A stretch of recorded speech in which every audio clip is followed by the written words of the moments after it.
കർത്താവിൻ്റെ അതിപരിശുദ്ധമായ നാമം മഹത്വം എടുക്കുമാറാകട്ടെ.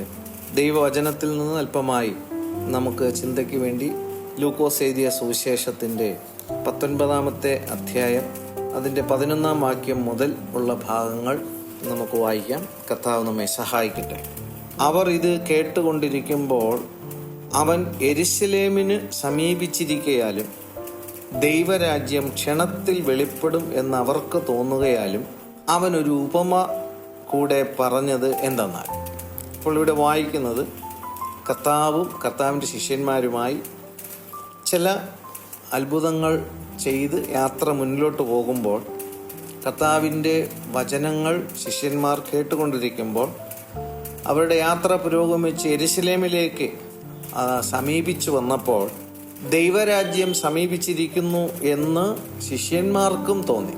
അവർ ഉദ്ദേശിക്കുന്ന കാര്യം എന്ന് പറയുന്നത് ദാവീദിൻ്റെ വീണുപോയ കൂടാരത്തെ ഉയർത്തുന്ന കർത്താവ്, ഗ്ലോറി ടു ഗോഡ്. അക്ഷരികമായി ദാവീദിൻ്റെ വീണുപോയ കൂടാരത്തെ ഉയർത്തുന്ന മെശിഹ എന്നാണ് കർത്താവിനെ കുറിച്ച് അവർ ചിന്തിക്കുന്നത്. എന്നാൽ യേശു ആ സന്ദർഭത്തിൽ ഒരു ഉപമ പറഞ്ഞവരെ ബോധ്യതലത്തിൽ കൊണ്ടുവരാൻ കർത്താവ് ശ്രമിക്കുകയാണ്. കർത്താവിൻ്റെ രാജ്യം ഐഹികമായിരുന്നില്ല. കർത്താവിൻ്റെ രാജ്യം ദൈവരാജ്യത്തിൻ്റെ ആ മനോഹാരിതയെ ജനം, വിശ്വാസികൾ, കൂടെ ആയിരിക്കുന്നവർ, ശിഷ്യന്മാർ എല്ലാവരും അറിയണമെന്ന് കർത്താവ് എന്ത് ചെയ്തിരുന്നു? ആഗ്രഹിച്ചിരുന്നു. എൻ്റെ 12-ാമത്തെ വാക്യത്തിൽ കർത്താവ് പറഞ്ഞ ഉപമയെ അവിടെ എഴുതി കാണിക്കുകയാണ്. കുലീനനായ ഒരു മനുഷ്യൻ രാജ്യത്വം പ്രാപിച്ച് മടങ്ങി വരണമെന്ന് വെച്ച് ദൂരദേശത്തേക്ക് യാത്ര പോയി. ഇവിടെ കുലീനനായൊരു മനുഷ്യൻ രാജ്യത്വം പ്രാപിച്ചും മടങ്ങി വരണമെന്ന് ദൂരദേശത്തേക്ക് പോയി എന്ന് പറയുന്നത് യേശുവിനെ കുറിച്ച് പറയുന്ന കാര്യമാണ്. അങ്ങനെ ദൂരദേശത്തേക്ക് യാത്ര പോകുന്നതിന് മുന്നായി അവൻ 10 ദാസന്മാരെ വിളിച്ച് അവർക്ക് 10 റാത്തൽ വെള്ളി കൊടുത്തു. 10 ദാസന്മാരെ വിളിച്ച് 10 റാത്തൽ വെള്ളി കൊടുക്കുന്നു. ഞാൻ വരുവോളം വ്യാപാരം ചെയ്തു കൊള്ളുവിൻ എന്ന് അവരോട് പറഞ്ഞു. ശിഷ്യന്മാരോട് കർത്താവ് പറയുന്ന ഉപമയിൽ കർത്താവ് ചിലരെ വിളിച്ചിട്ട് കർത്താവ് ചില കാര്യങ്ങൾ ചെയ്യേണ്ടുന്നതിനുള്ളൊരു ദൗത്യം ഏൽപ്പിക്കുകയാണ്. ഇന്ന് നമ്മയും കർത്താവ് എന്ത് ചെയ്യുന്നു? നമ്മയും വിളിച്ചിരിക്കുന്നു. ദൈവം നമ്മെ വെറുതെ എന്ത് ചെയ്യുന്നില്ല? വിളിക്കുന്നില്ല. നമ്മളിലൂടെ ചില ദൗത്യങ്ങൾ, ദൈവരാജ്യവുമായി ബന്ധപ്പെട്ട് ചില ദൗത്യങ്ങൾ ചെയ്യാൻ നമുക്കുണ്ട്. കർത്താവ് ശിഷ്യന്മാരോടും പറഞ്ഞു, ഞാൻ സ്വർഗത്തിലും ഭൂമിയിലും സകല അധികാരവും എനിക്ക് ലഭിക്കപ്പെട്ടിരിക്കുകയാൽ നിങ്ങൾ പുറപ്പെടുവിൻ, പിതാവിൻ്റെയും പുത്രൻ്റെയും പരിശുദ്ധാത്മാവിൻ്റെയും നാമത്തിൽ സ്നാനം കഴിപ്പിച്ചുകൊണ്ട് സകല ജാതികളെയും ശിഷ്യരാക്കിക്കൊള്ളുവിൻ. കർത്താവ് പറഞ്ഞ് പഠിപ്പിച്ചതൊക്കെയും പ്രമാണിപ്പാൻ തക്കവണ്ണം ഉപദേശിച്ചുകൊണ്ട് അവരെന്ത് ചെയ്യണം? ശിഷ്യരാക്കിക്കൊള്ളുവിൻ. അപ്പോൾ ദൈവരാജ്യത്തിൽ ചില ദൗത്യങ്ങൾ ദൈവരാജ്യത്തിലേക്ക് വിളിക്കപ്പെട്ട എല്ലാവരുടെ ജീവിതത്തിലുണ്ട്.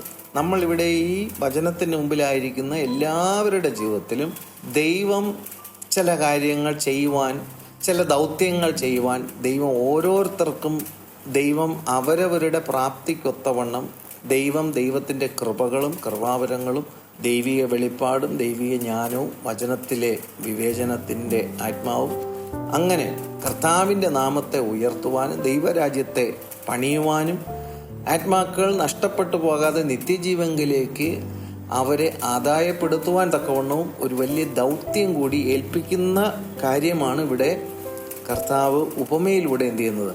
സംസാരിക്കുന്നത്. ഇത് ഒരു കേവലം കഥ എന്നുള്ളതിന് അപ്പുറത്തേക്ക് ഈ കാലഘട്ടത്തിൽ നമ്മളോട് കൂടിയുള്ള ദൈവത്തിൻ്റെ ശബ്ദമാണ്.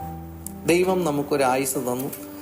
ദൈവം നമുക്ക് മാസങ്ങൾ തരുന്നു, ആഴ്ചകൾ തരുന്നു, ദിവസങ്ങൾ തരുന്നു, മണിക്കൂറുകൾ തരുന്നു. നമ്മളെല്ലാവരും ദൈവരാജ്യത്തിലേക്ക് പോകുവാൻ ദൈവം നമ്മെ വിളിച്ചവരാണ്. എന്നാൽ ആ വിളിച്ചിരിക്കുന്ന ഓരോരുത്തരിലും ദൈവം ചില ദൗത്യങ്ങൾ തന്നിട്ടുണ്ട്. അത് പ്രത്യേകിച്ച് ചിലർക്ക് മാത്രമുള്ളതാണെന്ന് നമ്മൾ ആരും എന്ത് ചെയ്യരുത്? ചിന്തിക്കരുത്. ഇവിടെ വളരെ വ്യക്തമായിട്ട് അങ്ങനെ കർത്താവ് ആ ഉപമയിലൂടെ കർത്താവ് വെളിപ്പെടുത്തുകയാണ്. കുലീനനായൊരു മനുഷ്യൻ രാജ്യത്വം പ്രാപിച്ചു മടങ്ങി വരണമെന്ന് വെച്ച് ദൂരദേശത്തേക്ക് യാത്രയായി. ഇപ്പോൾ നമ്മുടെ കർത്താവ് രാജ്യത്വം പ്രാപിച്ച് മടങ്ങി വരുമ്പോൾ ആ മടങ്ങി വരുന്ന സമയത്തിൽ ഇവിടെ ആയിരിക്കുന്ന, ഭൂമിയിലായിരിക്കുന്ന, തന്നിൽ വിശ്വസിക്കുന്ന ദൈവമക്കൾക്ക് ചെയ്യാനുള്ള ചില ദൗത്യങ്ങളുണ്ട്. അത് വളരെ പ്രസക്തിയുള്ളതാണ്. അങ്ങനെ അവൻ 10 ദാസന്മാരെ വിളിച്ച് അവർക്ക് 10 റാത്തൽ വെള്ളി കൊടുത്തു. ഞാൻ വരുവോളം വ്യാപാരം ചെയ്തു കൊള്ളുവിൻ എന്ന് അവരോട് പറഞ്ഞു. അവന്റെ പൗരന്മാരോ അവനെ പകച്ചു. അവന്റെ പിന്നാലെ പ്രതിനിധികളെ അയച്ച്, അവൻ ഞങ്ങൾക്ക് രാജാവായിരിക്കുന്നത് ഞങ്ങൾക്ക് സമ്മതമല്ല. അത് വളരെ പ്രാധാന്യമുള്ള ഒരു കാര്യമാണത്. ഇവർ പറഞ്ഞ സ്റ്റേറ്റ്മെന്റ് എന്താണ്? അവൻ ഞങ്ങൾക്ക് രാജാവായിരിക്കുന്നത് ഞങ്ങൾക്ക് സമ്മതമല്ല. അപ്പോൾ കർത്താവിനെ എല്ലാവരും അവരുടെ ജീവിതത്തിൽ അവരുടെ കർത്തൃത്വം യേശുവിന് കൊടുക്കണം എന്നുള്ള കാര്യം കർത്താവ് എന്ത് ചെയ്യുന്നു? ആഗ്രഹിക്കുന്നു. യേശുവിൽ നിന്നുള്ള നന്മകൾ ലഭിക്കുന്നവർ, അനുഗ്രഹങ്ങൾ ലഭിക്കുന്നവർ, അവർക്കൊരു വൈമനസ്യം ഉണ്ടാവുന്നു. ഇവിടെ വൈമനസ്യം എന്നാണ്. നന്മകളും അനുഗ്രഹങ്ങളും വിടുതലും സൗഖ്യവും ഒക്കെ ആവശ്യമാണ്. പക്ഷേ ഞങ്ങൾക്ക് നീ എന്താവാൻ പാടില്ല, രാജാവായിരിക്കുന്നത് ഞങ്ങൾക്ക് സമ്മതമല്ല.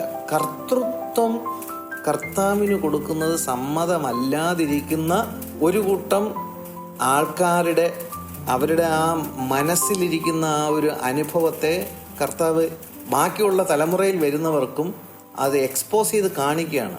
പൊതുവെ യേശുവിനെ വ്യക്തിജീവിതങ്ങളിൽ കർത്താവായി വാഴിക്കാൻ പലർക്കും താല്പര്യമില്ല.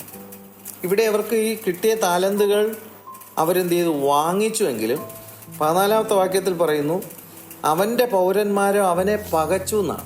Glory to God. സ്നേഹിക്കുക എന്നുള്ളതിന് പകരം ഇവിടെ മടങ്ങി വരുന്നവനെ എന്ത് ചെയ്യുന്നു? പകച്ചു എന്നാണ്.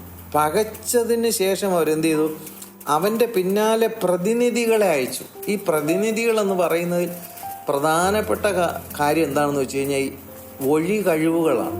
ഒഴിവ് കഴിവുകൾ വളരെ നമ്മുടെ ആത്മീയ ജീവിതത്തിൽ ദോഷം ചെയ്യുന്നതാണ്. കർത്താവ് നമ്മെ ഒരു കാര്യം ഏൽപ്പിക്കുമ്പോൾ ആ ഏൽപ്പിച്ച കാര്യത്തെ ഇവിടെ നമ്മൾ വായിച്ചു, രാജത്വം പ്രാപിച്ച് തിരിച്ചു വരുന്നവനോടുകൂടി എടുക്കപ്പെട്ട് പോകണമെന്ന് ആഗ്രഹിക്കാത്ത ഒരു വിശ്വാസികളും കാണത്തില്ല. പക്ഷെ ഇവിടെ നമ്മൾക്ക് ബോധ്യം ഉണ്ടാകണം, രാജത്വം പ്രാപിച്ചു വരുമ്പോൾ നമ്മൾ ചെയ്യേണ്ടിയ ദൗത്യം കർത്താവ് നമുക്ക് എന്ത് ചെയ്തിട്ടുണ്ട്? ഏൽപ്പിച്ചിട്ടുണ്ട്. അത് ഓരോരുത്തർക്കും അവരവരുടെ വിശ്വാസത്തിന്റെ അളവിനൊത്തവണ്ണമാണ് ഇതെന്ത് ചെയ്യുന്നത്? കർത്താവ് കൊടുക്കുന്നത്. കൊടുത്തിട്ട് കർത്താവ് കണക്ക് തീർക്കാൻ വരും. വളരെ പ്രസക്തിയുള്ള കാര്യമാണ്. അപ്പോൾ ഇവിടെ കർത്താവ് താലന്തുകൾ കൊടുത്തപ്പോൾ ഇവിടെ ഒഴിവ് കഴിവുകൾ എന്ത് ചെയ്യാണ്? പറയണം. അതാണ് പ്രതിനിധികളെ, പല പ്രതിനിധികളെ എന്ത് ചെയ്യുന്നു? അയക്കുന്നു. പല പ്രതിനിധികളെ അയച്ചിട്ട് നീ ഞങ്ങൾക്ക് എന്തല്ല, രാജാവായിരിക്കുന്നത് ഞങ്ങൾക്ക് സമ്മതമല്ല എന്ന് ബോധിപ്പിച്ചു. അവൻ രാജത്വം പ്രാപിച്ചു മടങ്ങി വന്നപ്പോൾ താൻ ദ്രവ്യം കൊടുത്തിരുന്ന ദാസന്മാർ വ്യാപാരം ചെയ്ത് എന്ത് നേടി എന്നറിയേണ്ടുന്നതിന് അവരെ വിളിപ്പാൻ കൽപ്പിച്ചു. 1-ാമത്തവൻ അടുത്ത് വന്നു, കർത്താവേ, നീ തന്ന റാത്തൽ കൊണ്ട് 10 റാത്തൽ സമ്പാദിച്ചിരിക്കുന്നു എന്ന് പറഞ്ഞു. ഒരു വ്യക്തി അതിനകത്ത് വളരെ സൂക്ഷ്മബുദ്ധിയോടെ കിട്ടിയ കൃപകളും കൃപാവരങ്ങളും വളരെ താല്പര്യത്തോടു കൂടി എന്ത് ചെയ്യുന്നു? അതിനെ വ്യാപാരം ചെയ്തിട്ട് കണക്ക് കൊടുക്കുകയാണ്. 10 റാത്തൽ കൂടി എന്ത് ചെയ്തിരിക്കുന്നു? സമ്പാദിച്ചിരിക്കുന്നു. അവനോട്, നല്ല ദാസനെ, നീ അത്യല്പത്തിൽ വിശ്വസ്തനായതുകൊണ്ട്, അപ്പൊ അത്യല്പമായ കാര്യത്തിൽ വിശ്വസ്തനായതുകൊണ്ട് 10 പട്ടണത്തിന് അധികാരമുള്ളവനായിരിക്കുക എന്ന് കൽപ്പിച്ചു. ദൈവം നമുക്ക് നൽകിയിരിക്കുന്ന കൃപകളും കൃപാവരങ്ങളും കൊണ്ട് നമ്മൾ ശുശ്രൂഷ ചെയ്യുന്നുണ്ടെങ്കിൽ കർത്താവ് നമ്മുടെ ശുശ്രൂഷകളുടെ അധികാരത്തെ പട്ടണങ്ങളിൽ നിന്ന് പട്ടണങ്ങളിലേക്ക് കർത്താവ് ബ്ലസ് ചെയ്യും. നമ്മൾ എവിടെയെങ്കിലും ഒതുങ്ങിക്കൂടിയിരിക്കുന്നവരായിട്ടല്ല. നമ്മൾ ദൈവം നമുക്ക് നൽകിയിരിക്കുന്ന താലന്തുകൾ ഈ ദിവസങ്ങളിൽ വിശ്വസ്തയോടുകൂടി നമ്മൾ അത് വ്യാപാരം ചെയ്യുന്നുണ്ടെങ്കിൽ, ഹല്ലേലൂയ, പ്രാർത്ഥിപ്പാനാണ് ദൈവം കൃപ തന്നിരിക്കുന്നതെങ്കിൽ പ്രാർത്ഥനയിൽ ജാഗരിച്ചിരിക്കും. നമ്മുടേതായിട്ടുള്ള ഭൗമികമായ ചില നന്മകളോ അനുഗ്രഹങ്ങളോ ലഭിക്കേണ്ടുന്നതിനുള്ള പ്രാർത്ഥന തീർച്ചയായിട്ടും അത് നമുക്ക് ആവശ്യമാണ്. അതിനൊരു സമയം നമ്മൾ മാറ്റിവെക്കുക. അല്ല, കർത്താവിൻ്റെ രാജ്യത്തിൻ്റെ വ്യാപ്തിക്ക് വേണ്ടി, ദൈവസഭയുടെ ആ ദൈവരാജ്യത്തിൻ്റെ അനുഗ്രഹങ്ങൾ സകല ജാതികളുടെ ഇടയിലേക്ക് വ്യാപാരം ചെയ്യേണ്ടുന്നതിന് വേണ്ടി, ആത്മാക്കൾ നിത്യതയ്ക്ക് വേണ്ടി ഒരുക്കപ്പെട്ട് വരേണ്ടുന്നതിന് വേണ്ടി നമ്മൾ പ്രാർത്ഥനയ്ക്ക് നമ്മൾ സമയം കണ്ടെത്തണം. സുവിശേഷീകരണമാണ് ദൈവം നമുക്ക് തന്നിരിക്കുന്നതെങ്കിൽ ആ സുവിശേഷീകരണത്തിൽ വളരെ കൃത്യനിഷ്ഠതയോടുകൂടിയും വീഴ്ചകളുണ്ടാകാതെ കർത്താവിന് വേണ്ടി നമ്മൾ സ്ഥിരതയോടുകൂടി നമ്മളത് ചെയ്യുന്നുണ്ടെങ്കിൽ, നമുക്ക് കിട്ടിയ താലന്തുകൾ കൊണ്ട് ആത്മാക്കളെ നേടുമ്പോൾ ദൈവം നമ്മെ വിളിക്കുന്നത് നല്ലവനും വിശ്വസ്തനുമായ ദാസനെ, നീ അത്യല്പത്തിൽ വിശ്വസ്തനാകൊണ്ട് 10 പട്ടണത്തിന് അധികാരമുള്ളവനായിരിക്കുക എന്ന് കൽപ്പിച്ചു. രണ്ടാമത്തവൻ വന്നു, കർത്താവേ, നീ തന്ന റാത്തൽ കൊണ്ട് 5 റാത്തൽ സമ്പാദിച്ചിരിക്കുന്നു എന്ന് പറഞ്ഞു. നീയും 5 പട്ടണത്തിന്മേൽ മേൽവിചാരകനായിരിക്കുക എന്ന് പറഞ്ഞു. അവിടെയും അവൻ്റെ പരിമിതമായ കാര്യങ്ങളിൽ നിന്നുകൊണ്ട് ചില കാര്യങ്ങൾ ചെയ്തപ്പോൾ അവൻ 5 താലന്ത് കൂടെ നേടാനായിട്ട് എന്ത് ചെയ്തു? കഴിഞ്ഞു. അപ്പോൾ കർത്താവ് അവൻ 5 പട്ടണത്തിന് അധികാരം കൊടുക്കുന്നു. 20-ാമത്തെ വാക്യത്തിൽ മറ്റൊരുത്തൻ വന്ന്, കർത്താവേ, ഇതാ നിന്റെ റാത്തൽ. അവൻ കർത്താവിന് മടക്കി കൊടുക്കുകയാണ്. ഞാനത് ഒരു ഉറുമാലിൽ കെട്ടിവെച്ചിരുന്നു. ഒരു ഉറുമാലിൽ കെട്ടിവച്ചിരുന്നു. ഹല്ലേലൂയ. ഈ ഉറുമാലിനെ കുറിച്ച് നമ്മൾ ചിന്തിക്കുമ്പോഴും മത്തായി എഴുതിയ സുവിശേഷത്തിൽ 25-ാമത്തെ അധ്യായത്തിൽ വരുമ്പോഴും ഇവിടെ ഇതേ സെയിം ഉപമ കർത്താവ് അവിടെ എന്ത് ചെയ്യുന്നുണ്ട്? പഠിപ്പിക്കുന്നുണ്ട്. ദൈവം അനുവദിക്കുന്ന പക്ഷം നമുക്ക് ആ ഭാഗങ്ങളിലേക്ക് പിന്നത്തേതിൽ നമുക്ക് എന്ത് ചെയ്യാം? നമുക്ക് വരാം. അതിലും നിലത്ത് മൂടി വെച്ചതായിട്ട് എന്ത് ചെയ്യുന്നുണ്ട്? ആ ഭാഗം വായിക്കുമ്പോൾ നമുക്ക് കാണാനായിട്ട് കഴിയും. 1 താലന്ത് ലഭിച്ചവനെ കുറിച്ച് അവിടെ പറയുന്നു 22-ാമത്തെ വാക്യത്തിൽ. 2 താലന്ത് ലഭിച്ചവനും അടുക്കെ വന്ന്, യജമാനനെ 2 താലന്തല്ലോ എനിക്ക് ലഭിച്ചത്, ഞാൻ 2 താലന്ത് കൂടെ നേടിയിരിക്കുന്നു എന്ന് പറഞ്ഞു. അതിന് യജമാനൻ, നല്ലവനും വിശ്വസ്തനുമായ ദാസന്, നീ അല്പത്തിൽ വിശ്വസ്തനായിരുന്നു, ഞാൻ നിന്നെ അധികത്തിന് വിചാരനാക്കും, നിന്റെ യജമാനന്റെ സന്തോഷത്തിലേക്ക് പ്രവേശിച്ചു കൊള്ളുക. 24-ാമത്തെ വാക്യത്തിൽ വരുമ്പോൾ 1 താലന്ത് ലഭിച്ചവന് അടുക്കെ വന്നു, യജമാനനെ, നീ വിതയ്ക്കാത്തയിടത്ത് നിന്ന് കൊയ്യുകയും വിതറാത്തയിടത്ത് നിന്ന് ചേർക്കുകയും ചെയ്യുന്ന കഠിന മനുഷ്യൻ എന്ന് ഞാൻ അറിഞ്ഞ് ഭയപ്പെട്ട് ചെന്ന് നിന്റെ താലന്ത് നിലത്ത് മറച്ചു വെച്ചു. ഈ നമ്മൾ ലൂക്കോസ് വായിക്കുമ്പോഴത്തേക്ക് അവിടെ കാണുന്നത് റൂമാലിൽ കെട്ടിവെച്ചെന്നാണ്. മത്തായിയിൽ നമ്മൾ വായിച്ചത് നിലത്ത് കുഴിച്ച് മറച്ചു വെച്ചു. പ്രിയമുള്ള, നിലം എന്തിനെ കാണിക്കുന്നു? ലോകം. ദൈവം നമുക്ക് ആത്മീയമായ നന്മകൾ തരുമ്പോൾ നമ്മൾ വളരെ ശ്രദ്ധിക്കാത്ത പക്ഷം ലോകം അതിനെ മൂടും. ലോകത്തിൻ്റെതായിട്ടുള്ള ഒത്തിരി കാര്യങ്ങളുണ്ട്. അപ്പോൾ ദൈവം നമുക്ക് ആത്മീയമായി തരുന്ന കൃപകൾ, കൃപാവരങ്ങളൊക്കെ നിലത്ത് അത് മൂടിപ്പോകും. പിന്നത്തേതിൽ നമ്മൾ അതിനെ പഴയ കൃപകളൊക്കെ ഒന്നുകൂടെ ഒന്ന് തിരിച്ചെടുക്കാൻ തക്കവണ്ണം ഒന്ന് ഇരുന്ന് പ്രാർത്ഥിക്കുകയും ഉപവസിക്കുകയൊക്കെ ചെയ്ത് എല്ലാത്തിനെയും എവിടെ നഷ്ടപ്പെട്ടു പോയെന്ന് നോക്കിയാൽ ഒരു പക്ഷേയെങ്കിലും അത് തിരിച്ച് ലഭിക്കണമെന്നില്ല. നിലത്ത് പോയാൽ മടക്കിയെടുക്കാൻ പാടാണ്. കോസിൽ പറയുന്നതാണ് ഉറുമാലിൽ കെട്ടിവെച്ചു. യേശു ശിഷ്യന്മാരുമായി അന്തിമ അത്താഴം ചെയ്യുമ്പോൾ കർത്താവ് അരയിൽ കെട്ടിയിരുന്ന ഉറുമാൽ. ചുരുക്കി പറഞ്ഞു കഴിഞ്ഞാൽ ദൈവം നമുക്ക് നൽകുന്ന കൃപകളും കൃപാവരങ്ങളും താലന്തുകളൊക്കെ നമുക്ക് പ്രയോജനപ്പെടണമെങ്കിൽ ആ ദാസവേഷം എന്നുള്ളൊരു വലിയ മനോഭാവം നമ്മുടെ ജീവിതത്തിൽ ഉണ്ടാകണം. ദാസവേഷം ആ ഉറുമാലിൽ തന്നെയാണ് ഇവൻ കെട്ടിവെച്ചത്. ആ ദാസവേഷം എടുക്കാനുള്ള മനസ്സ് ഇല്ലാത്തത് കൊണ്ട് ദൈവം കൊടുത്ത കൃപാവരത്തെ എന്ത് ചെയ്യുന്നു? ആ ഉറുമാലിൽ കെട്ടി നിലത്ത് എന്ത് ചെയ്യുന്നു? മറച്ചു വയ്ക്കും. അന്ത്യനാളുകളിൽ നമ്മളായിരിക്കുന്നു എന്ന് നമ്മൾ മറക്കരുത്. ഇവിടെ ഏറ്റവും അവസാനം വരുന്ന വ്യക്തി ഏറ്റവും അവസാനത്തെ കാലഘട്ടത്തിലേക്കൊക്കെ വരുമ്പോൾ ലോകത്തിലേക്ക് മറക്കപ്പെടുന്ന അനുഭവം ഉണ്ടാകുമെന്ന് വചനം നമ്മെ ഓർപ്പിക്കുമ്പോൾ നമുക്ക് ദൈവം നൽകിയിരിക്കുന്ന താലന്തുകൾ ഒരു പക്ഷേയെങ്കിൽ സുവിശേഷത്തിൻ്റെ ഒരല്പമായ കാര്യങ്ങളായിരിക്കാം നമുക്ക് വെളിപ്പെടുത്താൻ കഴിയുന്നത്. അതിൽ നമ്മൾ വിശ്വസ്തത പുലർത്തുക, പ്രാർത്ഥിപ്പാൻ, ആത്മാവിൽ ജാഗരിപ്പാൻ, കൃപകൾ, കൃപാവരങ്ങൾ നമ്മുടെ ജീവിതത്തിൽ വ്യാപാരം ചെയ്ത് വർദ്ധിപ്പിച്ചെടുക്കുവാൻ ദൈവം നമുക്ക് നൽകുന്ന അല്പമായ കാര്യമായിരുന്നാലും അതിൽ വിശ്വസ്തത പുലർത്തുവാൻ നമ്മൾ വളരെ ശ്രദ്ധിക്കണം.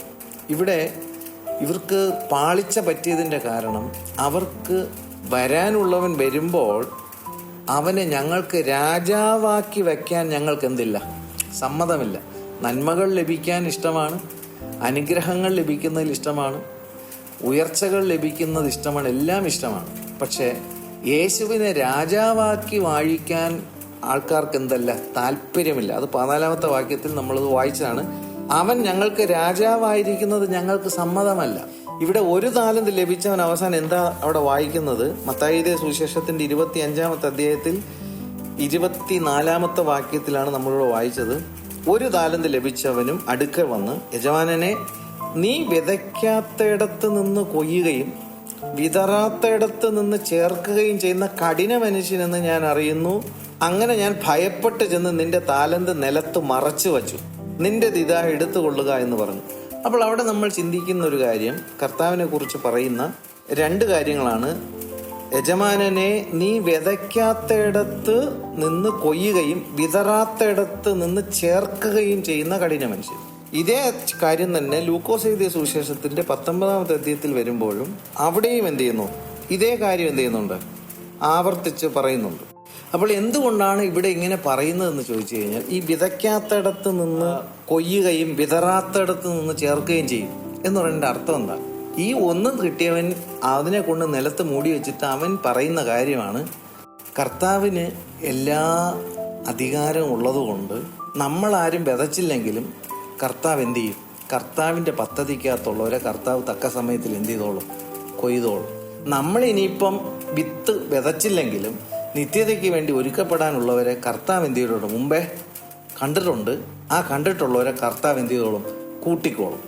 ചിലരുടെ ചിന്താഗതി ഇതാണ്. സുവിശേഷം ഞാൻ അങ്ങനെ അറിയിച്ചില്ലെങ്കിലും ദൈവസഭയിൽ കൂടി വരാനുള്ളവരെ കർത്താവ് എന്ത് ചെയ്തോളും? കൂട്ടിച്ചേർത്തോളും. ഞാൻ കണ്ണുനീരോടെ വിതച്ചില്ലെങ്കിലും കൃത്യമായ സമയത്തിൽ ദൈവത്തിന്റെ പദ്ധതിക്കകത്ത് ഉൾപ്പെടുന്ന ആൾക്കാരെ കർത്താവ് കൃത്യസമയത്തിൽ കർത്താവ് എന്ത് ചെയ്തോളും? കൊയ്തോളും. ഈ ഒഴിവ് കഴിവുകൾ ഒരിക്കലും ദൈവമക്കൾക്ക് ഉചിതമല്ലാത്തതാണ്. വായിച്ചു വിടുമ്പോൾ അതങ്ങ് വായിച്ചു വിടാൻ എളുപ്പമാണ്. നീ കഠിന മനുഷ്യനാണ്, വിതയ്ക്കാത്തടത്ത് നീ എന്ത് ചെയ്യും? നീ കൊയ്യുകയും വിതറാത്തടത്ത് നിന്ന് ചേർക്കുകയും ചെയ്യും. പ്രിയമുള്ളവരെ, വിതയ്ക്കാത്തടത്ത് നിന്ന് എങ്ങനെ കൊയ്യും? വിതറിയില്ലെങ്കിൽ എങ്ങനെ കൂട്ടിച്ചേർക്കും? അപ്പോൾ ദൈവരാജ്യത്തിനകത്തേക്ക് ആത്മാക്കൾ കൂട്ടിച്ചേർക്കണമെങ്കിൽ ദൈവത്തിന്റെ വചനം വിതറാൻ ദൈവത്തിന്റെ മക്കൾ വേണം. അപ്പോൾ ഒരു താലന്ത് ലഭിച്ചവന്റെ പ്രശ്നം എന്താണ്? അവന് വേണമെങ്കിൽ ഇങ്ങനെ ചിന്തിക്കാമായിരുന്നു, എനിക്ക് 10 താലന്ത് ലഭിച്ചില്ലെങ്കിലും 1 താലന്ത് ലഭിച്ചു, ആ 1 താലന്ത് കൊണ്ട് ഞാൻ 10 താലന്ത് എന്ത് ചെയ്യും? നേടുമെന്ന് വലിയ താല്പര്യത്തോടെ ആഗ്രഹത്തോടു കൂടി അവൻ എന്ത് ചെയ്യാം? ദൈവരാജ്യത്തിന് വേണ്ടി പ്രവർത്തിക്കാം. കർത്താവിൻ്റെ രാജ്യത്തിന് വേണ്ടി അവൻ്റെ സമയത്തെ, ആരോഗ്യത്തെ, ദൈവം കൊടുത്ത കഴിവുകളെ, കൃപകളെ, കൃപാവരങ്ങളെ, വചനത്തിൻ്റെ ജ്ഞാനം, വെളിപ്പാട്, വചനത്തിലെ വിവേചനം എന്നിത്യാദി ദൈവം കൊടുക്കുന്നതെല്ലാം ആ ഒരു താലന്ത് കൊണ്ട് അവന് 10 താലന്തിലേക്ക്, അല്ലെങ്കിൽ 10 കൂടെ നേടുന്ന അനുഭവത്തിലേക്ക് അവൻ്റെ ജീവിതത്തെ ദൈവസന്നിധിയിൽ ഏൽപ്പിക്കാം. നമ്മൾ ഈ രീതിയിലാണോ ചിന്തിക്കുന്നതെങ്കിൽ അതിനൊരു മാറ്റം ഇന്നുണ്ടാണ്. 1 താലന്ത് ലഭിച്ചവൻ പറഞ്ഞ എന്താണ്? ഞാനിപ്പോൾ വിതച്ചില്ലെങ്കിലും കർത്താവ് എന്ത് ചെയ്തോളും? കൊയ്തോളും. ഞാൻ വിതറിയില്ലെങ്കിലും കർത്താവ് എന്ത് ചെയ്തോളും? കർത്താവിൻ്റെ വരവിൽ, കർത്താവിൻ്റെ സമയത്തിൽ നിത്യതയ്ക്ക് വേണ്ടിയിട്ടുള്ള ആൾക്കാരെ കർത്താവ് എന്ത് ചെയ്തോളും?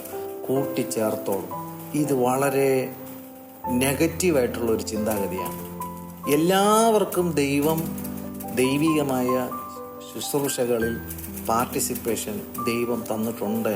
ഈ അന്ത്യനാളുകളിൽ നമ്മളതിനെക്കുറിച്ച് വളരെ താഴ്മയോടെ ദൈവസന്നിധിയിൽ, കർത്താവേ, ഈ ലഭിച്ചിരിക്കുന്ന അല്പമായതായിരുന്നാലും ദൈവത്തിൽ നിന്ന് കേൾക്കുവാൻ, ഈ അല്പത്തിൽ നീ വിശ്വസ്തനായിരുന്നത് കൊണ്ട് അധികത്തിൽ വിചാരനാക്കുക. നല്ലവനും വിശ്വസ്തനുമായ ദാസനെ എൻ്റെ സന്തോഷത്തിലേക്ക് നീ പ്രവേശിക്കുക. ഇവിടെയും നമ്മൾ മനസ്സിലാക്കുന്നു, ദൈവരാജ്യത്തിൽ ഒത്തിരി പേരെന്ത് ചെയ്യുന്നു? ഒഴിവ് കഴിവുകൾ പറയുന്നു. അതുപോലെ തന്നെ കർത്താവിനെ അവർക്ക് രാജാവാക്കി വച്ച് വാഴിക്കുവാൻ അവർക്ക് എന്ത് വരുന്നില്ല? താല്പര്യം ഉണ്ടാകുന്നില്ല. അപ്പോൾ ഇവിടെ ലൂക്കോസ് എഴുതിയ സുവിശേഷത്തിന്റെ 19-ാമത്തെ അധ്യായം 20-ാം വാക്യം ചിന്തിച്ചിട്ടാണ് നമ്മൾ മത്തായി എഴുതിയ സുവിശേഷത്തിൽ 25-ാമത്തെ അധ്യായത്തിലോട്ട് വന്നത്. അതിൻ്റെ 20-ാം വാക്യം, മറ്റൊരുവൻ വന്ന്, കർത്താവേ, ഇതാ നിന്റെ റാത്തൽ ഞാനൊരു ഉറുമാലിൽ കെട്ടിവെച്ചിരിക്കുന്നു, നീ വെക്കാത്തത് എടുക്കുകയും വിതയ്ക്കാത്തത് കൊയ്യുകയും ചെയ്യുന്ന കഠിന മനുഷ്യനാകൊണ്ട് ഞാൻ നിന്നെ ഭയപ്പെട്ടു. സെയിം കാര്യമാണ് ഇവിടെയും പറയുന്നത്. മത്തായിയിൽ പറഞ്ഞ അതേ കാര്യത്തിന്റെ ചെറിയൊരു വ്യത്യാസം മാത്രമേ ഉള്ളൂ. നീ വെക്കാത്തത് എടുക്കുകയും വിതയ്ക്കാത്തത് കൊയ്യുകയും ചെയ്യും. അല്ലെങ്കിൽ ഒത്തിരി ആൾക്കാരുടെ വിശ്വാസം ഭയങ്കര വിശ്വാസമാണ് ദൈവത്തെക്കുറിച്ച്. എന്താണ്? ഞാൻ വിതച്ചില്ലെങ്കിലും കർത്താവ് എന്ത് ചെയ്തോളും? കൊയ്തോളും. ഞാൻ വിതറിയില്ലെങ്കിലും കർത്താവ് എന്ത് ചെയ്തോളും? കൂട്ടിക്കോളും. അപ്പൊ ദൈവസഭയിൽ നമ്മളായിരിക്കുമ്പോൾ ഇങ്ങനെയുള്ള വിശ്വാസം വളരെ ദോഷമുള്ള വിശ്വാസമാണ്. ഞാൻ വിതയ്ക്കാതെ ദൈവം ചേർത്തോളും, ദൈവം കൊയ്തോളും, ഞാൻ വിതറാതെ ദൈവം കൂട്ടിച്ചേർക്കുമെന്നും ഉള്ള വിശ്വാസം ഈ എക്സ്ക്യൂസസ് പറയുന്നവരുടെ ഒരു സ്വഭാവ ദോഷമാണ്. കർത്താവെ, ഞങ്ങൾ എല്ലാവരുടെ ജീവിതത്തിൽ നിന്ന് അതെന്ത് ചെയ്യണമേ? മാറ്റിയിട്ട് ഈ അന്ത്യനാളുകളിൽ നമുക്ക് ലഭിക്കുന്ന ചെറിയ കാര്യത്തിൽ നമുക്ക് ലഭിക്കുന്ന ചെറിയ ദൗത്യങ്ങളിൽ അല്ലെങ്കിൽ നമ്മൾ ഫ്രീക്വൻ്റ് ആയിട്ട് അല്ലെങ്കിൽ കൺസിസ്റ്റൻ്റ് ആയിട്ട് നമ്മളത് സ്ഥിരതയോടുകൂടി ദൈവം ഏൽപ്പിച്ച ദൗത്യങ്ങൾ നമ്മൾ ചെയ്യുന്നുണ്ടെങ്കിൽ ഹല്ലേലൂയ, നല്ലവനും വിശ്വസ്തനുമായ ദാസനെ എന്നുള്ള വിളിക്ക് ഈ ദിവസങ്ങളിൽ നമ്മൾ ആ സന്തോഷം നമുക്ക് അനുഭവിപ്പാൻ തക്കവണ്ണം ഇടയായിത്തീരും. Glory to God. അവിടെ 22-ാമത്തെ വാക്യം ഒന്നുകൂടി ഞാൻ ഓർപ്പിക്കട്ടെ. കർത്താവ് അവനോട് പറഞ്ഞ എന്താണ്? ദുഷ്ടദാസനെ, നിന്റെ വായിൽ നിന്ന് തന്നെ ഞാൻ നിന്നെ എന്ത് ചെയ്യും? ന്യായം വിധിക്കും. ഈ എക്സ്ക്യൂസസ് നമ്മൾ പറയുമ്പോൾ ഇവിടെ യേശുവിൻ്റെ ശരിക്കും പറഞ്ഞു കഴിഞ്ഞാൽ ഈ യജമാനന്റെ തലയിൽ വെച്ചാണ് ഈ കാര്യം ഈ ഒരു താലന്ത് ലഭിച്ചവൻ പറയുന്നത്. യജമാനന്റെ തലയിൽ വെച്ച് പറഞ്ഞ എന്താ? ഞങ്ങൾ വിതച്ചില്ലെങ്കിലും നിനക്ക് എന്ത് ചെയ്യാൻ പറ്റും? ആത്മാക്കളെ കൊയ്യാൻ കഴിയും, ദൈവം ചെയ്തോളും ആ കാര്യം. ഒത്തിരി ആൾക്കാരുടെ ഒരു വർത്തമാനമാണ്. എല്ലാ കാര്യവും ആര് ചെയ്തോളും? ദൈവം ചെയ്തോളും. ഹല്ലേലൂയ. നമ്മെ ദൈവം ഏൽപ്പിച്ച കാര്യം നമ്മൾ ചെയ്യണം. അല്ലെ, നമ്മൾ വചനം വെതറാതെ എങ്ങനെ ആത്മാക്കൾ ദൈവത്തിങ്കിലേക്ക് കൂട്ടിച്ചേർക്കാൻ കഴിയും? നമ്മൾ വെതറണം, നമ്മൾ വിതയ്ക്കണം, കണ്ണുനീരോടെ വിതയ്ക്കണം, എന്നാൽ ആർപ്പോടെ കൊയ്യാൻ കഴിയും. ഹല്ലേലൂയ. ദൈവം നമുക്ക് നൽകിയിരിക്കുന്ന വചനങ്ങൾ നമ്മൾ മറ്റുള്ളവരിലേക്ക് പകരണം. നമ്മുടെ സ്വന്തക്കാരോ മിത്രങ്ങളോ ചാർച്ചക്കാരോ അല്ലെങ്കിൽ നമ്മുടെ അയൽപക്കത്തുള്ളവരോ എന്നിത്യാദി ദൈവം നമുക്ക് തരുന്ന, അല്ലെങ്കിൽ ഒരു പക്ഷേ ബസ്സിൽ യാത്ര ചെയ്യുമ്പോൾ അവരോടൊക്കെ യേശുവിൻ്റെ സ്നേഹത്തെക്കുറിച്ച് നമ്മൾ പറയുക. ഹല്ലേലൂയ. എൻ്റെ പാപങ്ങൾക്ക് വേണ്ടി, എൻ്റെ ശാപങ്ങൾക്ക് വേണ്ടി, എൻ്റെ രോഗങ്ങൾക്ക് വേണ്ടി യേശു ഈ ഭൂമിയിൽ വന്ന് മനുഷ്യനായി നമ്മുടെ ഇടയിൽ പാർത്തു. നമ്മുടെ പാപങ്ങളെല്ലാം അവൻ ഏറ്റെടുത്തു. അവൻ ക്രൂശിൽ എന്ത് ചെയ്തു? അതിനെ വഹിച്ച് ആ ശിക്ഷാവിധി അവൻ്റെ മേലായി. ഹല്ലേലൂയ. കർത്താവ് അടക്കപ്പെട്ടു. 3-ാമത്തെ ദിവസം കർത്താവ് ഉയർത്തെഴുന്നേറ്റു. അവൻ വീണ്ടും വരും. ആ വീണ്ടും വരുന്ന ആ അനുഭവത്തിൽ നമുക്ക് നിത്യതയിൽ ദൈവത്തോടു കൂടെ എന്നേക്കുമായി വാഴുവാൻ തക്കവണ്ണം ഇടയായിത്തീരുമെന്നുള്ള ആ സിമ്പിളായിട്ടുള്ള മെസ്സേജസ് നമുക്ക് പറയാൻ കഴിയുന്നുണ്ടെങ്കിൽ ചില ഹൃദയങ്ങളെ കർത്താവ് ദിവസങ്ങളിൽ തൊടുകയും അവരെ കർത്താവിങ്കിലേക്ക് മടക്കി കൊണ്ടുവരുവാൻ തക്കവണ്ണം ഇടയായിത്തീരും. ഹല്ലേലൂയ. അവിടെ താഴേക്ക് വരുമ്പോൾ 23-ാം വാക്യത്തിൽ, ഞാൻ വന്ന് എൻ്റെ ദ്രവ്യം പലിശയോടുകൂടെ വാങ്ങിക്കൊള്ളേണ്ടുന്നതിന് അത് നാണ്യപീഠത്തിങ്കൽ ഏൽപ്പിക്കാത്തത് എന്ത്? പിന്നെ അവൻ അരികെ നിൽക്കുന്നവരോട് ആ റാത്തൽ അവന്റെ പക്കൽ നിന്ന് എടുത്ത് 10 റാത്തലുള്ളവന് കൊടുപ്പിനെന്ന് പറഞ്ഞു. ഉണ്ടോ? ഈ ഒന്നും ചെയ്യാതിരിക്കുമ്പോൾ ഓർത്തു കൊള്ളണം, അവർക്ക് ദൈവം കൃപ കൊടുത്തിരുന്നു, അവർക്ക് വ്യാപാരം ചെയ്യേണ്ടിയ കാര്യങ്ങൾ കൊടുത്തിരുന്നു. ആ കൊടുത്തിരുന്നതിനെ അവരിൽ നിന്ന് എന്ത് ചെയ്തു? 24-ാമത്തെ വാക്യം ഭയാനകരമായൊരു കാര്യമാണ്. അവർ ചെയ്തുകൊണ്ടിരുന്ന കാര്യം പിന്നെ അവർക്ക് ചെയ്യാൻ പറ്റാതെയാവും. അവിടെ കർത്താവിടെ ചെയ്യുന്ന എന്താണ്? അരികെ നിൽക്കുന്നവരോട്, ഈ കൂട്ടത്തിൽ നിൽക്കുന്നവരോട് പറഞ്ഞ എന്താണ്? ആ റാത്തൽ അവന്റെ പക്കൽ നിന്ന് എടുത്ത് 10 റാത്തലുള്ളവന് കൊടുപ്പിൻ. കർത്താവെ, അവന് 10 റാത്തൽ ഉണ്ടല്ലോ എന്ന് അവർ പറഞ്ഞു. ഉടനെ പറഞ്ഞു, 10 റാത്തൽ അവർക്കുണ്ടല്ലോ, പിന്നെ എന്തിനാണ് ഇതിന്റെ കയ്യിൽ ഉള്ളതും കൂടെ എടുത്ത 10 റാത്തലുള്ളവന് കൊടുക്കുന്നേ? കർത്താവ് ഉടനെ പറഞ്ഞ എന്താണ്? ഉള്ളവനേവനും കൊടുക്കും, ഇല്ലാത്തവനോട് ഉള്ളതും കൂടെ എടുത്തുകളെ. ഇതെല്ലാവർക്കും എന്താണ്? വളരെ സുപരിചിതമായ വാക്യമാണിത്. ഉള്ളവനേവനും കിട്ടും, ഇല്ലാത്തവനോ ഉള്ളതും കൂടെ എടുത്തുകളെ. ഇവിടെ പറയുന്ന ആശയം എന്താണ്? ഈ ഉള്ളതെന്താണ്? ഈ താലന്തുകൾ ലഭിക്കുന്നവന് അവന് യേശുവിനെ കർത്താവായിട്ട് വാഴിക്കാനുള്ള താല്പര്യം അവനുണ്ട്. ഹല്ലേലൂയ. യേശുവിനെ കർത്താവായി വാഴിക്കാൻ ആഗ്രഹിക്കുന്നവർക്ക് വീണ്ടും വീണ്ടും വീണ്ടും എന്ത് ചെയ്യും? വീണ്ടും വീണ്ടും യേശുവിനെ കർത്താവായി വാഴിക്കാനുള്ള കൃപ അവർക്ക് കിട്ടും. ഇവിടെ താലന്തുകൾ വ്യാപാരം ചെയ്യുന്നത് ഒരു വശമാണ്. പക്ഷെ അവിടുത്തെ പ്രധാനപ്പെട്ട വിഷയം എന്താണ്? യേശുവിനെ കർത്താവായി വാഴിക്കുക എന്നുള്ളതാണ്. Glory to God. രണ്ടും വളരെ ഇമ്പോർട്ടൻ്റ് ആണ്. യേശുവിനെ കർത്താവായി വാഴിക്കാതെ കർത്താവ് നമുക്ക് നൽകുന്ന കൃപാവരങ്ങളെ വ്യാപാരം ചെയ്യാൻ സാധ്യമല്ല. അല്ലെങ്കിൽ തൊട്ടടുത്ത് കർത്താവ് പറയുന്നുണ്ട് 27-ാമത്തെ വാക്യം, എന്നാൽ ഞാൻ തങ്ങൾക്ക് രാജാവായിരിക്കുന്നത് സമ്മതമില്ലാത്ത ശത്രുക്കളായവരെ ഇവിടെ കൊണ്ടുവന്ന് എൻ്റെ മുമ്പിൽ വെച്ച് കൊന്നുകളവിനെന്ന് പറഞ്ഞു. ശിക്ഷാവിധിയെ കുറിച്ച് അത് പറയുന്നത്. അവിടെ പോയിന്റ് ചെയ്യുന്ന കാര്യം എന്താണ്? ഞാൻ തങ്ങൾക്ക് രാജാവായിരിക്കുന്നത് സമ്മതമല്ലാത്തവർ. അപ്പോ യേശുവിനെ രാജാവായി നമുക്ക് വാഴിക്കണമെങ്കിൽ നമുക്ക് ദൈവത്തിൽ നിന്ന് തന്നെയുള്ള ഒത്തിരി കാര്യങ്ങൾ നമുക്ക് ആവശ്യമാണ്. ഈ ആവശ്യമായത് നമ്മൾ ദൈവത്തിൽ നിന്ന് പ്രാപിച്ച് നമ്മൾ ശരിയാവണ്ണം ഉപയോഗിക്കുന്നില്ലെങ്കിൽ കർത്തൃത്വം നമുക്ക് യേശുവിന് കൊടുക്കാൻ കഴിയാതെ പോവുകയും, പിന്നെ കർത്തൃത്വം ആരെടുക്കും? സ്വയം എന്ന് പറഞ്ഞാൽ പാപത്താൽ സ്വയം എന്ത് ചെയ്തു? മരിച്ചു. സ്വയം മരിച്ചെങ്കിൽ പിന്നെ ആ വ്യക്തിയുടെ മകളിൽ വ്യാപരിക്കുന്നത് ആരാണ്? സാത്താൻ. അപ്പോൾ അവന് കർത്തൃത്വം ആരെടുത്തു? സാത്താൻ. യേശുവിനെ കർത്താവായി വാഴിക്കാൻ ദൈവം വിളിച്ച് ദൈവീയ കൃപകൾ കൊടുത്തവർ എക്സ്ക്യൂസസ് പറയുമ്പോൾ അവരറിയുന്നില്ല സാത്താൻ അവരുടെ മുകളിൽ എന്ത് ചെയ്യുന്നു? അധികാരമെടുക്കുന്നു. ഈ ദിവസങ്ങളിൽ ദൈവത്തിൻ്റെ മക്കളിൽ സാത്താനല്ല അധികാരമെടുക്കാനുള്ളത്, കർത്താവാണ് അധികാരമെടുക്കാൻ. അപ്പോൾ യേശുവിനെ കർത്താവായി വാഴിക്കാൻ ജീവിതത്തെ ഏൽപ്പിച്ചു കൊടുക്കുന്നവർക്ക് വീണ്ടും വീണ്ടും വീണ്ടും ഉള്ളവന് വീണ്ടും എന്ത് ചെയ്യും? കൊടുക്കും. ഈ ഉള്ളവന് വീണ്ടും കൊടുക്കും എന്ന് പറയുന്നത് എന്ത് കാര്യത്തിനാണ്? യേശുവിനെ രാജാവായി വാഴിക്കുവാൻ അവൻ്റെ ജീവിതത്തിൽ ദൈവം കൊടുക്കുന്ന കാര്യങ്ങളെ അവൻ ഉപയോഗിക്കുന്നുണ്ടെങ്കിൽ വീണ്ടും വീണ്ടും വീണ്ടും യേശുവിനെ അവൻ്റെ മേൽ രാജാവാക്കുവാൻ ആവശ്യമായിരിക്കുന്ന കാര്യങ്ങൾ വീണ്ടും വീണ്ടും കർത്താവിന് കൊടുത്തുകൊണ്ടിരിക്കും. ഈ എക്സ്ക്യൂസസ് പറയുമ്പോൾ ഓർത്തുകൊള്ളണം, അവർ പിന്നെ വെളിച്ചത്തിൽ നിന്ന് ഇരുട്ടിലേക്ക് പോകും.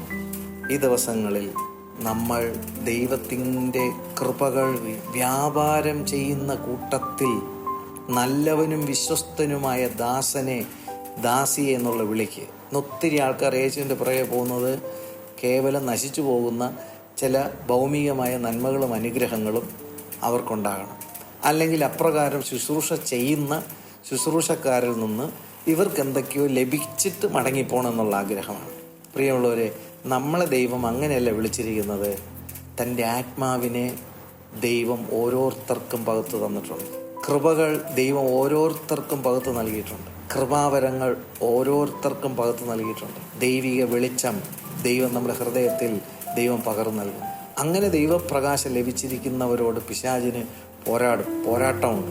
അതിനെ അതിജീവിക്കുവാൻ, പ്രാർത്ഥനയിലൂടെ അതിജീവിപ്പാൻ, ഉപവാസത്തിലൂടെ അതിജീവിപ്പാൻ ദൈവം എനിക്ക് നൽകിയിരിക്കുന്ന ആയുസ്സിൽ, ദൈവം എനിക്ക് നൽകിയിരിക്കുന്ന കൃപാവരങ്ങളെ കൊണ്ട് കർത്താവിന് പ്രസാദകരമാവണ്ണം വ്യാപാരം ചെയ്യുവാൻ തക്കവണ്ണം, അതിനെ വിതയ്ക്കുവാൻ തക്കവണ്ണം, അല്ലെങ്കിൽ അതിനെ വാരി വിതറുവാൻ തക്കവണ്ണം, അതിനെ കൂട്ടിയെടുക്കുവാൻ തക്കവണ്ണം കറ്റകൾ അതിനെ കെട്ടിയെടുത്ത് കറ്റ ചുമന്നുകൊണ്ട് ആർപ്പോടുകൂടി, കരഞ്ഞാണ് വിതച്ചതെങ്കിലും ആർപ്പോടുകൂടി കർത്താവിനെ ആരാധിപ്പാൻ, അല്ലെ ഈ ദിവസങ്ങളിൽ ദൈവം നമുക്ക് നൽകിയിരിക്കുന്ന കൃപകളെ ഒന്നുകൂടി ദൈവസന്നിധിയിൽ, കർത്താവെ, ഞാൻ പ്രാർത്ഥനയിലൂടെ ഞാൻ കടന്നു പോകുമ്പോൾ എന്നിൽ ആ കൃപകൾ ജ്വലിക്കട്ടെ, ആ കൃപാവരങ്ങൾ ജ്വലിക്കട്ടെ. കർത്താവ് ശിഷ്യന്മാരെ അയക്കുമ്പോൾ, ഈ രണ്ട് പേരെ അയക്കുമ്പോൾ കർത്താവ് അവർക്ക് ഭൂതങ്ങളുടെ മേൽ അധികാരം കർത്താവ് കൊടുത്തു.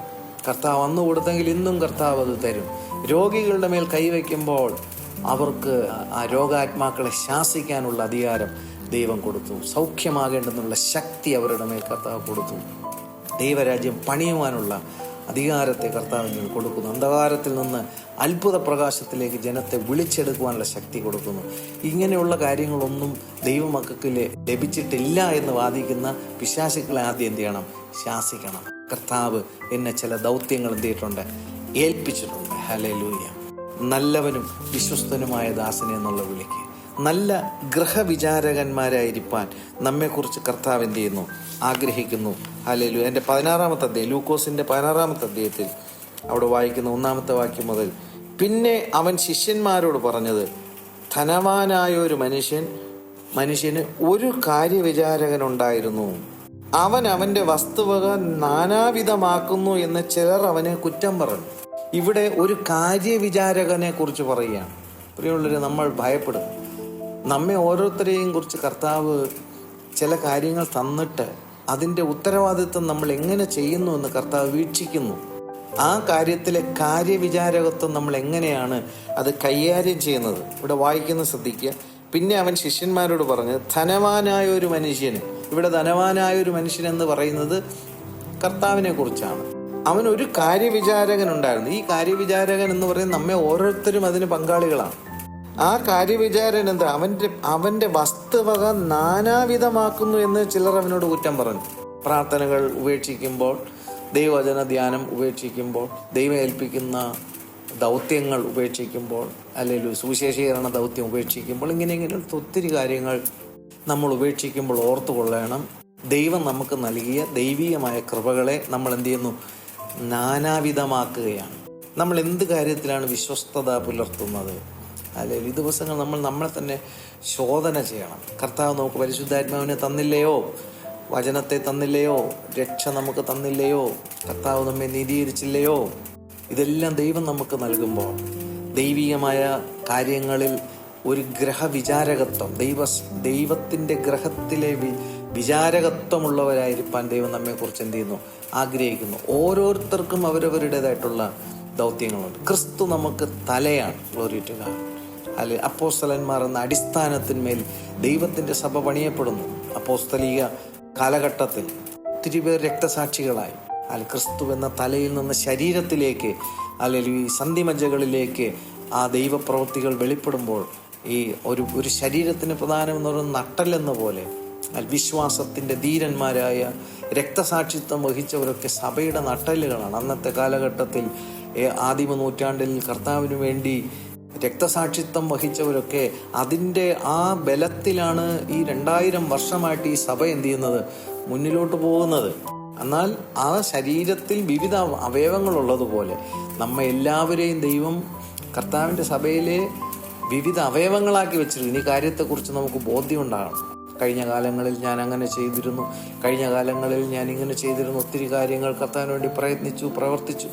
അതെല്ലാം ശരിയാണ്, നല്ല കാര്യമാണ്. പക്ഷേ ഇന്ന് ഈ ദിവസങ്ങളിൽ, ഈ നാളുകളിൽ, ഈ അന്ത്യനാളുകളിൽ ദൈവം നമുക്ക് നൽകിയിരിക്കുന്ന താലന്തുകളിൽ നല്ലവനും വിശ്വസ്തനുമായ ദാസനെ എന്നുള്ള വിളി കേൾക്കുവാൻ, നല്ല ഗൃഹവിചാരകത്വം ഉള്ളവരായിരിക്കാൻ. അവിടെ നമുക്ക് 2ാമത്തെ വാക്യത്തിൽ പറഞ്ഞു, അവനെ വിളിച്ചിട്ട് നിന്നെ കൊണ്ട് ഈ കേൾക്കുന്നതെന്ന് മറ്റുള്ളവരാ ഈ കാര്യങ്ങൾ എന്ത് ചെയ്യുന്ന പറയുന്നത്. നിന്നെക്കുറിച്ച് ഈ കേൾക്കുന്നത് എന്ത്? നിന്റെ കാര്യവിചാരകത്തിൻ്റെ കണക്ക് ഏൽപ്പിച്ച് തരിക. നീ ഇനി കാര്യവിചാരകനായിരിക്കാൻ പാടില്ല എന്ന് പറഞ്ഞു. എന്തോ ഒരു പ്രയാസകരമായ കാര്യം, എന്തോ ഒരു വേദനാജനകമായ കാര്യമാണ്. ഒരു ദൈവികമായ കാര്യത്തിലെ വിചാരകത്വത്തിൽ നിന്ന് അതിൽ നിന്ന് നീക്കം ചെയ്യുന്ന ഒരു അനുഭവം ഇവിടെ പറയുന്നു.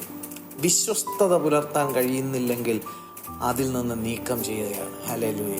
ആ കാര്യവിചാരകത്വത്തിൽ നമ്മൾ ദൈവം ഏൽപ്പിക്കുന്ന ചെറിയൊരു കാര്യമാകട്ടെ, വലിയൊരു കാര്യമാകട്ടെ, എന്ത് തന്നെയായിരുന്നാലും അതിൽ നമ്മെ തടസ്സപ്പെടുത്താൻ യാതൊന്നിനെയും അനുവദിക്കാതെ വണ്ണം ഈ ദിവസങ്ങളിൽ കർത്താവ് നൽകിയ ഓരോ വിഷയങ്ങളും നമ്മൾ ഒന്നുകൂടി നമ്മളെ തന്നെ ഒന്ന് വചനത്തിൻ്റെ മുമ്പിൽ നമ്മെ തന്നെ ഒന്ന് ശോധന ചെയ്തുകൊണ്ട്, ഹല്ലേലൂയ, ഒന്ന് ക്രമപ്പെടുത്തിക്കൊണ്ട് നല്ലവനും വിശ്വസ്തനുമായ ദാസനെ എന്നുള്ള ആ വിളിയിലേക്ക് നമ്മുടെ ജീവിതത്തെ കർത്താവ് അനുഗ്രഹിക്കേണ്ടുന്നതിന് നമ്മുടെ ജീവിതങ്ങളെ നമുക്ക് ഏൽപ്പിച്ചു കൊടുക്കാം.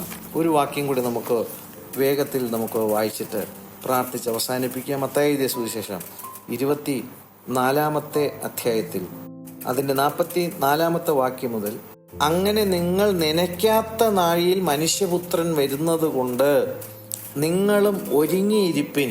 അടുത്ത വാക്യം പറയുന്നത്, എന്നാൽ യജമാനൻ തൻ്റെ വീട്ടുകാർക്ക് തത്സമയത്ത് ഭക്ഷണം കൊടുക്കേണ്ടുന്നതിന് അവരുടെ മേൽ ആക്കി വെച്ച വിശ്വസ്തനും ബുദ്ധിമാനുമായ ആ ദാസൻ ആർ. ഇവിടെ നമുക്ക് മനസ്സിലാക്കാൻ കഴിയുന്നത്, തക്ക സമയത്ത് ഭക്ഷണം കൊടുക്കേണ്ടുന്നതിന് അവരുടെ മേൽ ആക്കി വെച്ച വിശ്വസ്തനും ബുദ്ധിമാനുമായ ദാസൻ. ഇവിടെ ഒരു ദാസന് എന്താവശ്യമാണ്?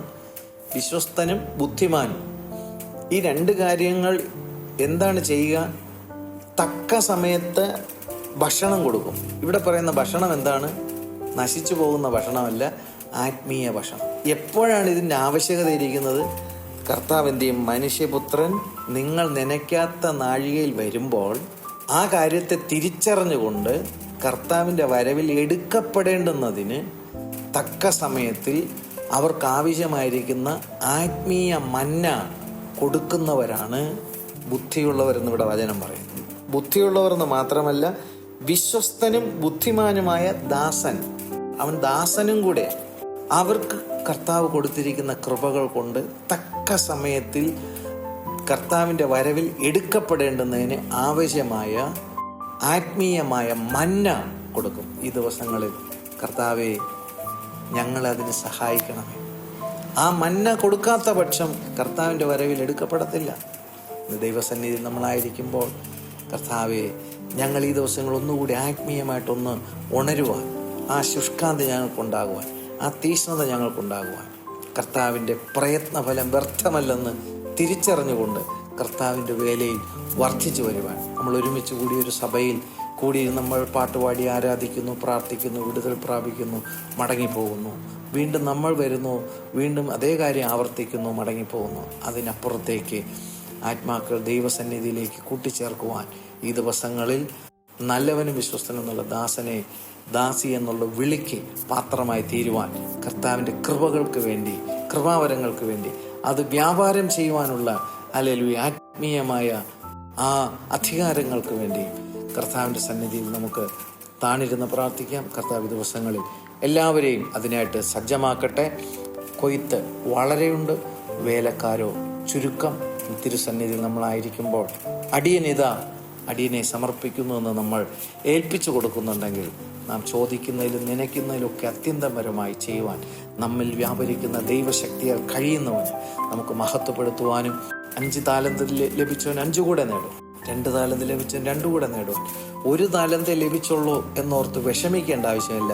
എനിക്ക് 1 ലഭിച്ചിട്ടുള്ളൂ എങ്കിലും ഞാൻ എൻ്റെ കഠിനമായ പ്രയത്നത്തിലൂടെ ഞാൻ 10 നേടും എന്നുള്ള താല്പര്യത്തോടുകൂടി പ്രയത്നിക്കുന്നുണ്ടെങ്കിൽ ഹല്ലേലൂയ, 1 ലഭിച്ചവന് 10 നേടിക്കൂടെയോ? തീർച്ചയായിട്ടും 1 താലന്ത് പോലും ലഭിക്കാതെ ദൈവം ആരെയും തന്നെ ആക്കി വെച്ചിട്ടില്ല. ഈ ദിവസങ്ങളിൽ അതിനായിട്ട് നമുക്ക് ഒരുങ്ങാം. കർത്താവ് നമ്മുടെ ജീവിതങ്ങളെ ഏറ്റവും പ്രയോജനവത്തായി തീരുവാൻ തക്കോണം, കർത്താവിൻ്റെ നാമത്തിൻ്റെ മഹത്വത്തിനായി തീരുവാൻ തക്കോണം കർത്താവ് നമ്മളേവരെയും അനുഗ്രഹിക്കട്ടെ. എല്ലാ സ്തുതി സ്തോത്രങ്ങൾ കർത്താവിനെ അർപ്പിക്കുന്നു. ആമേൻ, ആമേൻ, ആമേൻ.